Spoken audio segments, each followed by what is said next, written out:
అందరికీ నమస్కారం అండి. ఈరోజు మనం వై శ్రీలత గారు రచించిన టిట్ ఫర్ టాట్ అనే ఓ చక్కటి కథను విందాం. ఇక కథలోకి వెళ్దాం. మధ్యాహ్నం 3 అవుతుండగా సెల్ ఫోన్ రింగ్ అవడంతో ప్రొద్దుటి నుంచి చేసిన పని వల్ల వచ్చిన అలసట కారణంగా భోజనం చేసి చిన్న కునుకు తీస్తున్న మాధవి ఉలిక్కిపడి లేచింది. ఫోన్ చూస్తే భర్త రాంబాబు దగ్గర నుంచే కాల్ వస్తోంది. మళ్ళీ ఏం గుర్తుకొచ్చిందో ఈయన గారికి అని మనసులోనే అనుకుంటూ కాల్ ఆన్సర్ చేసింది. హలో అని మాధవి అంది. అట్నుంచి, హాయ్ మధు డార్లింగ్, ఈరోజు సాయంత్రం 5 కల్లా రెడీగా ఉండు. పిక్చర్కి టికెట్స్ బుక్ చేశాను. నేను రాగానే ఫ్రెష్ అయి వెళ్లడమే, బాయ్ అని తను ఏమంటుందో కూడా వినకుండా ఫోన్ కట్ చేసేశాడు రాంబాబు. ఛ అని నిట్టూర్చి ఫోన్ పక్కన పెట్టేసి ఆలోచనల్లో పడింది మాధవి. భర్త సినిమా పిచ్చితో చాలా ఇబ్బంది పడుతోంది ఆమె. పెళ్లైన కొత్తల్లో భర్త నెలలో 2-3 సార్లన్నా సినిమా ప్రోగ్రాం వేస్తుంటే తను ఎంతగానో మురిసిపోయేది. తనను సరదాగా బయటకు తిప్పాలనే భర్త ఎక్కువగా సినిమాలకు తీసుకెళ్తున్నాడనుకుని తెగ సంబరపడిపోయేది. కాని రాన్రాను ఆమెకు అర్థమైంది ఏమిటంటే, రాంబాబుకి విపరీతమైన సినిమా వ్యామోహం. రిలీజైన ప్రతి సినిమా, అది ఎంత చెత్తదైనా, అరవ డబ్బింగులు, మలయాళ డబ్బింగ్ అయినా సరే చూసి తీరాల్సిందే. ఇప్పుడు వాళ్ళ పెళ్ళై 3 ఏళ్లవుతోంది. మొదటి సంవత్సరం మాధవికి భర్త సినిమా పిచ్చి కొత్తగా అనిపించేది. 2వ సంవత్సరం వింతగా అనిపించేది. ఇప్పుడు పరమ రోతగా అనిపిస్తోంది. అప్పటికే ఆమె ఎన్నోసార్లు రాంబాబుకి చెప్పి చూసింది. ప్లీజ్, నేనా పిచ్చి సినిమాలు చూడలేకపోతున్నాను. మంచి పిక్చర్స్కి ఇద్దరము కలిసి వెళ్దాం, కాని మామూలు సినిమాలకు మీరొక్కరే వెళ్ళండి అని. ససేమిరా కుదరదన్నాడు రాంబాబు. ఇంతకాలం పెళ్లి కాలేదు కాబట్టి సోలోగా వెళ్లేవాణ్ణి. ఇప్పుడు కూడా అలానే వెళ్లడానికి నాకేం కర్మ? నాతి చెరామి అని ప్రమాణం చేసినవాణ్ణి.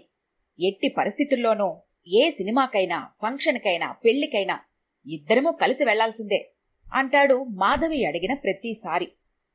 ఇక చేసేదేమీ లేక భర్తతో పాటుగా రిలీజైన ప్రతి సినిమాను బలవంతంగా చూడటానికి ఫిక్స్ అయిపోయింది మాధవి. మిగతా అన్ని విషయాల్లోనూ తనెంతో ప్రేమగా చూసుకునే భర్తని ఈ ఒక్క వ్యామోహం నుంచి ఎలా బయటపడేయాలో అర్థం కావడం లేదు మాధవికి. కేవలం సినిమా చూసి సరిపెట్టడు రాంబాబు. ఇంచుమించు వారానికి ఒక సినిమా అయినా చూస్తారు. సినిమా చూసి ఇంటికొచ్చాక మళ్లీ వేరే సినిమాకు వెళ్లే వరకు ఆ సినిమాలోని హీరోయిన్ అందచందాలు, ఒంపు సొంపులు తెగ పొగుడుతూ కొన్నిసార్లు సదరు ఆ హీరోయిన్లతో మాధవిని పోల్చి ఆమెను మానసికంగా బాధ పెడుతూ ఉంటాడు. ఈ పోల్చటం మరీ సంకటంగా తయారైంది మాధవికి. ఆ ఒక్క సినిమాలు చూడటం తప్పిస్తే రాంబాబంతటి మంచివాడు ఉండడు. అలాగే అంతటి మంచివాడిని భర్తగా పొందిన తనంత అదృష్టవంతురాలు ఉండదు. ఎన్నోసార్లు మాధవి మనసులో అనుకునే మాట ఇది. సాయంత్రం 5 అవుతుండగా వచ్చాడు రాంబాబు. వస్తూనే హడావిడి చేస్తూ, త్వరగా బయలుదేరాలి, లేదంటే ఇంట్రొడక్షన్ మిస్ అయిపోతాము, తర్వాత స్టోరీ అర్థం కాదు, కమాన్ క్విక్.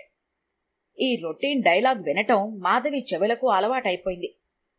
నేను రెడీ, మీదే ఆలస్యం, త్వరగా టిఫిన్లు పూర్తి చేసి స్నానం చేసి వెళ్లడమే. మనసులో రకరకాలుగా తిట్టుకుంటూ పైకి వెటకారంగా అంది మాధవి. వెరీ గుడ్ డియర్ అంటూ హుషారుగా బాత్రూంలోకి దూరి స్నానం పూర్తి చేసి భార్య అందించిన టిఫిను టీ తీసుకొని 15 గంటలో సిద్ధమైపోయాడు రాంబాబు టంచనుగా. ప్రతి నెల ఇంటి ఖర్చులు, కనీస అవసరాలైన ఇంటి అద్దె, వెచ్చాలు, పాలు, కూరలతో పాటు నెలకు 1000 రూపాయలు ఖచ్చితంగా సినిమాలకు కూడా ఇంటి బడ్జెట్లోంచే కేటాయించడం అలవాటైపోయింది రాంబాబుకి. 5:30 కల్లా తయారై బైక్పై సినిమా హాల్కి బయలుదేరారు.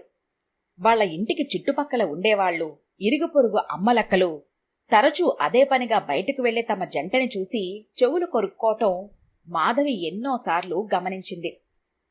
హాల్లోకి వెళ్లి కూర్చున్నారు. చిన్న హీరో, అందులోనూ లో బడ్జెట్ సినిమా కావటంతో జనం పెద్దగా లేరు. ఒక పక్కగా కూర్చుని బిక్కుబిక్కుమంటూ చుట్టూ చూస్తూ కూర్చుంది మాధవి. రాంబాబు మాత్రం ఇంకొకరితో సంబంధం లేకుండా అడ్వర్టైజ్మెంట్స్తో సహా వదలకుండా చూడటం తన విధి అన్నట్లుగా కళ్ళు విప్పార్చి మరీ తెర మీదే లగ్నం చేశాడు. వాళ్ళుండేది చిన్న టౌన్ కావటంతో 6 సినిమా హాళ్లు ఉన్నాయి. ఎక్కువగా అన్ని సినిమాలు చూడ్డానికి వచ్చేది బహుశా వీళ్లే కావటంతో హాల్లో టికెట్స్ చింపేవాళ్లు, ఇంటర్వెల్లో స్నాక్స్ అమ్మేవాళ్లు సైతం తమ జంటను చూసి ముసుముసుగా నవ్వుకోవడం కూడా మాధవి దృష్టి దాటిపోలేదు. మాధవికి ఇదంతా ఎంబారసింగ్ గా అనిపిస్తూ ఉంటుంది. ఇదేమీ పట్టదు రాంబాబుకి. చూడండి, సమోసాలమ్మే అబ్బాయి మనిద్దరినీ అదోలా చూస్తున్నాడు, ఇంటర్వెల్లో భర్తతో అంది మాధవి. చాలే ఊరుకో, వాడికి మనల్ని గమనించటం తప్ప వేరే పని లేదనుకున్నావా? రోజుకి ఎంతోమంది జనాలు తన దగ్గర స్నాక్స్ కొంటే బావుండునని వాడి చూపులకు అర్థం, అంతే అని తేలిగ్గా కొట్టిపారేశాడు రాంబాబు. నోరు మూసుకొని కూర్చుంది మాధవి భర్త చెప్పింది విని. ఇంటికొచ్చాక షరా మామూలే, ఆ మలయాళ హీరోయిన్ ఎంత లేతగా ఉందో కదా అంటూ పొగడ్డం మొదలుపెట్టాడు రాంబాబు. విని విన్నట్టే మౌనం వహించింది మాధవి. లేదంటే మొదట్లో భర్త ప్రవర్తనతో ఒళ్ళు మండి ఇద్దరికి ఎక్కువగా గొడవలొచ్చేవి. తనకి బాగా గుర్తు, రగడా సినిమా చూసొచ్చిన రోజు అనుష్క పొడవు గురించి, ఆమె అందమైన పర్సనాలిటీ గురించి అదే పనిగా భర్త పొగడడంతో పెద్ద రగడైంది ఆ రోజు తామిద్దరికి. భోజనం చేయకుండా పడుకున్నారు. ఇంకోసారి కిక్ సినిమా నుంచొచ్చాక ఇలియానా సన్నటి నడుమును పొగిడి, నీక్కూడా అలాంటి నడుము ఉంటే భలే ఉండేది అని భర్త అనగానే కోపం నశాలానికంటి ఫ్రిడ్జ్లో ఉన్న కోక్ బాటిల్ ఓపెన్ చేసి రాంబాబు నెత్తిన గుమ్మరించింది మాధవి. కోపం వచ్చిన రాంబాబు 4 రోజులు మాట్లాడలేదు మాధవితో. మరోసారి రచ్చ సినిమా నుంచి రాగానే తమన్నా రెచ్చగొట్టే మిల్కీ అందాల గురించి అదే పనిగా చెబుతూ ఆఖరికి బెడ్ మీద కూడా తమన్నా నామస్మరణ చేయడంతో మాధవికి విపరీతమైన కోపం రావటంతో ఇంట్లో రచ్చ రచ్చ అయింది. ఇంతేనా, ఇంకా కాజల్ మేని సొగసు, సమంత క్యూట్ అందాలు, నయనతార బాడీ లాంగ్వేజు, అంజలి అందమైన చిరునవ్వు, ఇలా ఎందరో హీరోయిన్ల క్వాలిటీస్ అన్నీ ఏకరవు పెడుతూ ఉంటాడు రాంబాబు ప్రతిసారి సినిమా చూసొచ్చాక. భర్త కామెంట్స్ విని తట్టుకోలేక కోపం వచ్చి అతడితో గొడవ పడేది మాధవి పెళ్ళైన కొత్తల్లో. కాని ఎంత గొడవ పడినా ఆఖరికి కన్నీళ్లు పెట్టుకున్నా తన ప్రవర్తనను మార్చుకొని రాంబాబును మార్చటం తన వల్ల కాదనుకొని భర్తతో పాటు సినిమాలకు వెళ్లటం, తిరిగొచ్చాక అతడెంతగా హీరోయిన్లను పొగిడి తనని కామెంట్ చేసినా పట్టించుకోకుండా లైట్గా తీసుకోవటం అలవాటు చేసుకుంది మాధవి.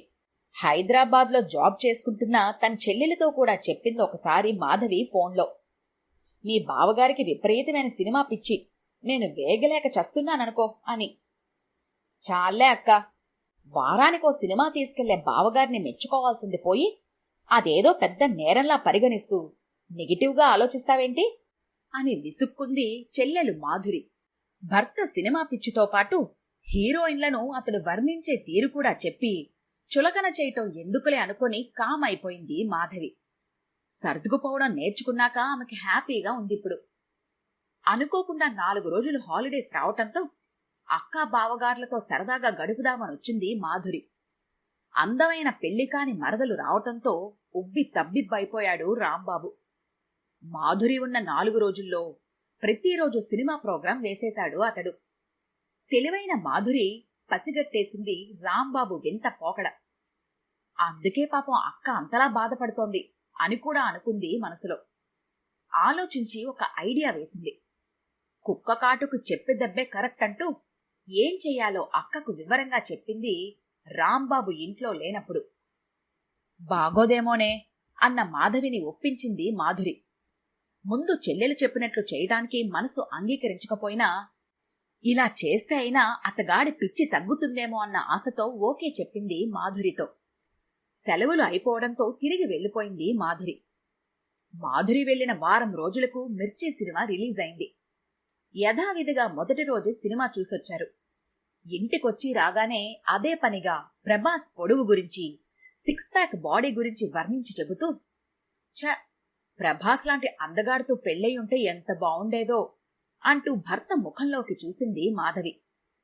నల్లగా మాడిపోయి ఉంది రాంబాబు ముఖం. నాకు ఆకలిగా లేదు అని భోజనం చేయకుండా పడుకున్నాడు. హీరోయిన్ గురించి పొగిడే మూడు పూర్తిగా ఆవిరైపోయింది పాపం రాంబాబుకి.